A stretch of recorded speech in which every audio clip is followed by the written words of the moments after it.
you for joining me tonight and sharing your time with me. I hope you will participate as we learn about how to balance in harmony our self-care and our family care. If you stay to the end, you will learn my secret to implementing balance between myself, my kids, my friends, and even my spouse. If you are listening to the recording, then please comment replay below. If you are new to my post, please comment new so that I know you are new to my crazy world. Let me take a few minutes to share my story with you so that you will understand how the strategies I'm going to share with you have been proven to work over many years of practice and experience. As I share with you, please comment, what do you struggle with the most when it comes to taking care of yourself? I was a 61-year-old grandma until a couple weeks ago. I just celebrated my birthday. So I'm excited about having another year to celebrate life. My husband and I have been married for over 40 years and are still the best of friends. I have 3 remarkable adult children, 2 wonderful daughters-in-law, and 7 incredible grandchildren. We have a very, very busy village. My husband is retired Navy, so many times when he was deployed, I would find myself at home with 3 small children in a new place and alone. My children were close in age, so when my last child was born and my husband deployed, I had a 3-year-old, a 15-month-old, and a brand new baby. I'm going to share my experiences of how I learned to balance self-care and caring for my family. It is not easy, but it is possible. I want to share a Bible verse with you as we begin, because this Bible verse made perfect sense to me when I was looking at how to take care of myself. Mark 12:30 tells us, "And you shall love the Lord your God with all your heart, with all your soul, with all your mind, and with all your strength." So in my simple way of looking at things, I thought, if I'm to love God this way, shouldn't I love myself and others in that same way? So we're going to break it down. So let's start with the heart, our emotions. I understand what makes me feel good and bad. I know what triggers me. I have found that self-understanding is like the best way to grow as a person. Understanding me. What are my strengths? What are my weaknesses?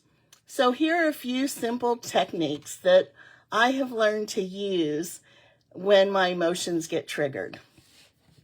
I take a lot of deep breaths.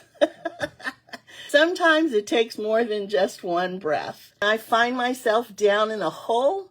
I have a gratitude list to help me get myself out. I also have a joy trigger, so I can get my attitude back to the positive. It could be music. It could be dancing. It could be exercising.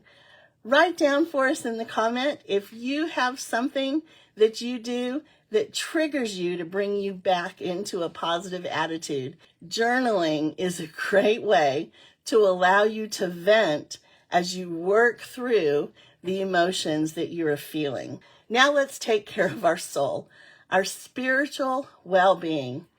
Are you spending time developing the spiritual side of yourself, that inner core? Are you taking time to focus on your inner self and how you relate to the world around you? I spend time in my daily devotion working on focus and mindset. What do I want to be? Who am I now? How do I get to where I want to be? Spend time getting focused. Now let's talk about our mind, our intellect. I like to exercise my mind. I look for challenges and learning opportunities. The goal is to keep your mind active and fresh. Keep learning new things. Keep your mind challenged.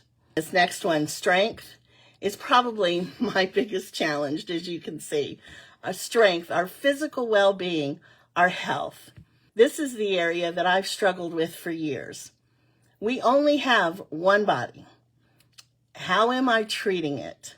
What do I need to do to keep me healthy?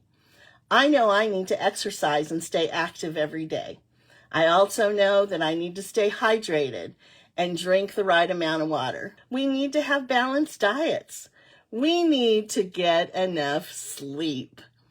Let's take all of those together. So we talked about our heart, our mind, our soul, and our strength. So how do we put all those together?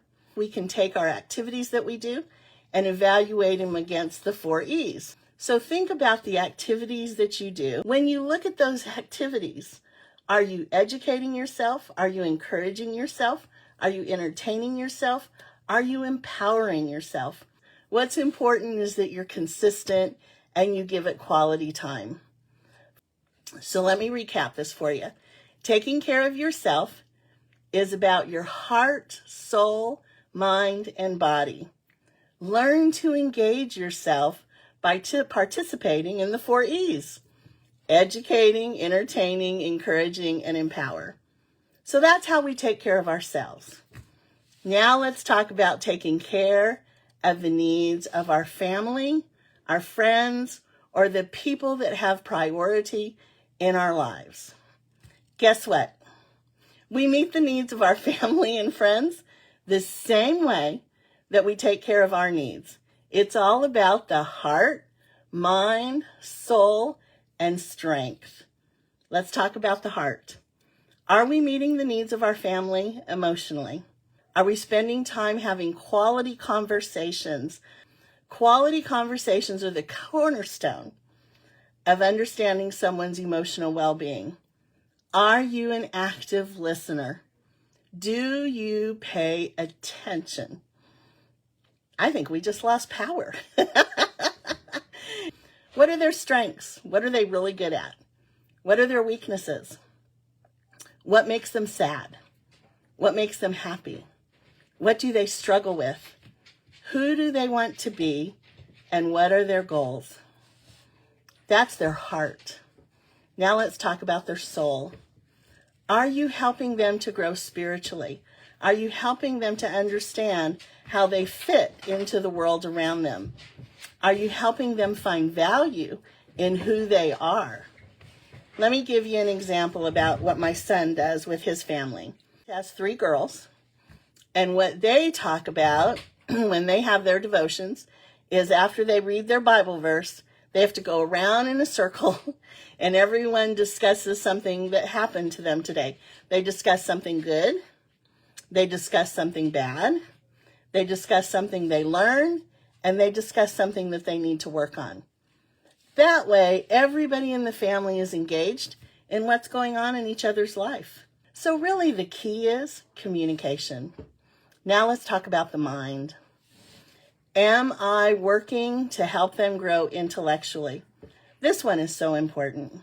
I encourage you to incorporate family activities that stimulate the mind, such as family game nights, museum visits, nature hikes.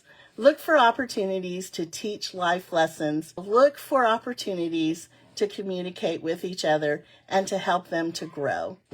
And then our strength, their bodies, their health. Just like I take care of my physical needs. So you may be asking, how do I fit all these into my schedule? You have to prioritize the activities within the time that you have.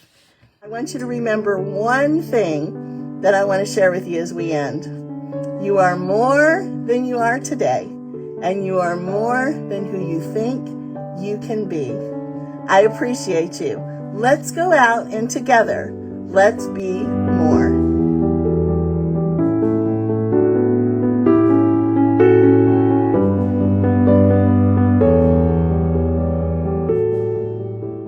Unveiling life's playbook, one challenge at a time. From tackling procrastination to navigating the care of aging parents. Our membership program offers a myriad of courses designed to empower and equip.